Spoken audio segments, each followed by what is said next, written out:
A warm and cheerful morning to my dear lovely students. Welcome to all in my class. Before starting work, a good thought for you.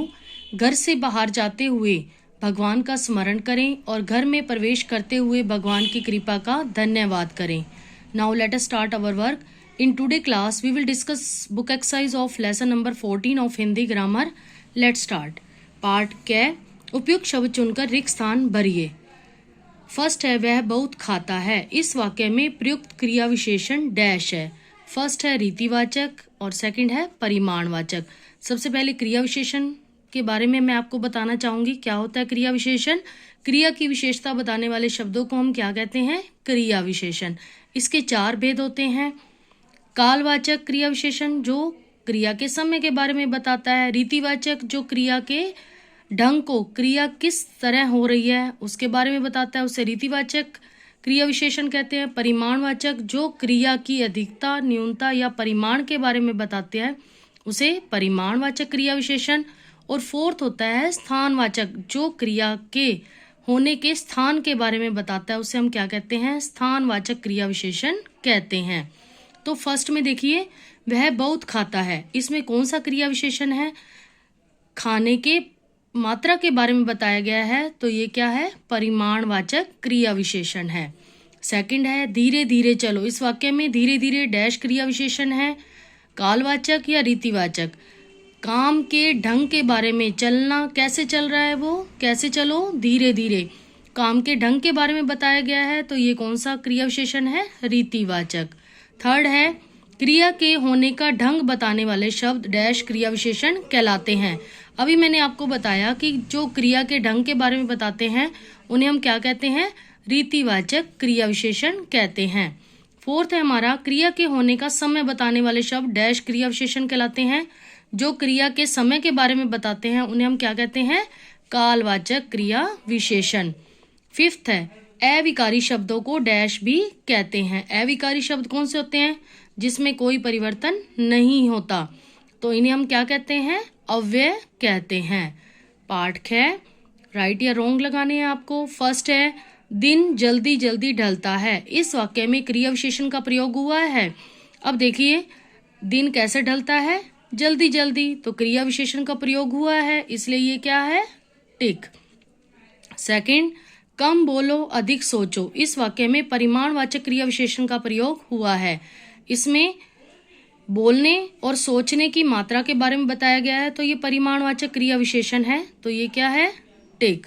Third है घर के आगे बड़ा मैदान है. इस वाक्य में संबंध बोधक का प्रयोग हुआ है. संबंध बोधक क्या होते हैं? जो संज्ञा या सर्वनाम के साथ जुड़कर उसका संबंध वाक्य के साथ जोड़ते हैं. तो इसमें देखिए घर के आगे, तो ये संबंध बोधक है, तो ये क्या है? टिक. फोर्थ है इधर उधर क्यों झांकते फिरते हो. इस वाक्य में संबंध बोधक का प्रयोग हुआ है. इसमें संबंध बोधक का प्रयोग नहीं हुआ है क्योंकि इसमें संज्ञा या सर्वनाम के साथ ऐसा कोई भी शब्द नहीं जुड़ा जो संबंध वाक्य के दूसरे शब्दों से जोड़े, तो इसलिए ये क्या है? रॉन्ग. लास्ट है छी कितना गंदा बालक है. इस वाक्य में विस्मय आदि बोधक का प्रयोग हुआ है. देखिए विस्मय आदि बोधक में ये भी पहचान होती है कि उसमें विस्मय आदि बोधक चिन्ह का प्रयोग होता है. तो छी के बाद विस्मय आदि बोधक चिन्ह का प्रयोग हुआ है, तो इसमें विस्मय आदि बोधक का वाक्य में प्रयोग हुआ है, तो ये क्या है? टिक है. नाउ पार्ट ग सही विकल्प के आगे टिक लगाएं. फर्स्ट है इनमें से कौन सा शब्द रीतिवाचक क्रिया विशेषण है? कुछ, ध्यानपूर्वक या ऊपर. तो आंसर क्या होगा हमारा? ध्यानपूर्वक. रीतिवाचक क्रिया विशेषण क्या होते हैं? जो काम के ढंग के बारे में बताते हैं. सेकंड है वह बहुत खाता है. इस वाक्य में क्रिया विशेषण क्या है? बहुत, वह या खाता है. वह क्या है? सर्वनाम है. खाता है क्या है? क्रिया है. तो क्रिया विशेषण क्या है यहाँ पर? बहुत. थर्ड है कालवाचक क्रिया विशेषण क्रिया के होने का डैश बताते हैं. अभी मैंने आपको बताया कि कालवाचक क्रिया विशेषण क्या बताता है? क्रिया के होने का समय बताते हैं. नेक्स्ट है क्रिया विशेषण का अर्थ है क्रिया का सहायक, क्रिया की विशेषता बताने वाला या कर्ता का सहायक. आंसर इज क्रिया की विशेषता बताने वाला.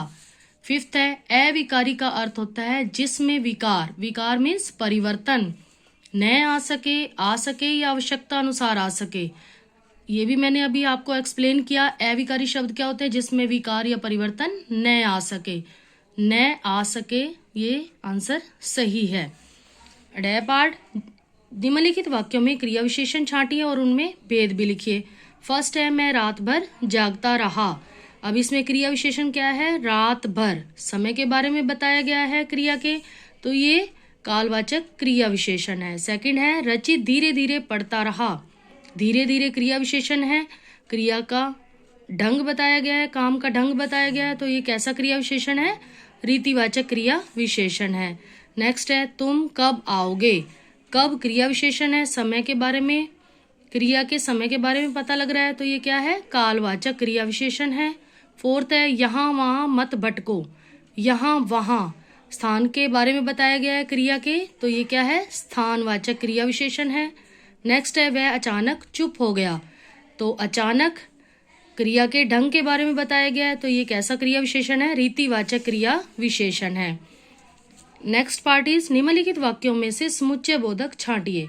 सबसे पहले आपको समुच्चय बोधक का पता होना चाहिए क्या होते हैं।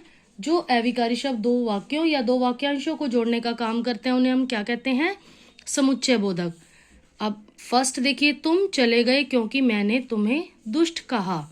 तो इसमें क्योंकि दो सेंटेंसेस को आपस में जोड़ रहा है, तो क्योंकि क्या है? समुच्चय बोधक। सेकंड है राम दौड़ रहा है और श्याम बैठा है। राम दौड़ रहा है, श्याम बैठा है, दो वाक्य हैं, तो इनको किसने जोड़ा? और ने। तो और क्या है? समुच्चय बोधक। थर्ड है तुम आना या अपने भाई को भेजना। यहाँ भी दो वाक्यों को किसने जोड़ा है? या ने। तो या क्या है? समुच्चय बोधक। नेक्स्ट है मैं और गोपाल बाजार जाएंगे। मैं, गोपाल, इन दोनों को किसने जोड़ा? और ने। तो अभी मैंने आपको बताया दो वाक्यों या वाक्यांशों को जो जोड़ने का कार्य करते हैं उन्हें हम क्या कहते हैं? समुच्चय बोधक। तो और क्या है यहाँ पर? समुच्चय बोधक। नेक्स्ट है करो या मरो। दो शब्दों को किसने जोड़ा? या ने। तो या क्या है? समुच्चय बोधक। तो आज हमने लेसन 14 की बुक एक्सरसाइज डिस्कस की। आप लेसन नंबर 14 की बुक एक्सरसाइज लर्न करेंगे और इसे CW नोटबुक में राइट करेंगे। Thanks and have a good day. Again thanks.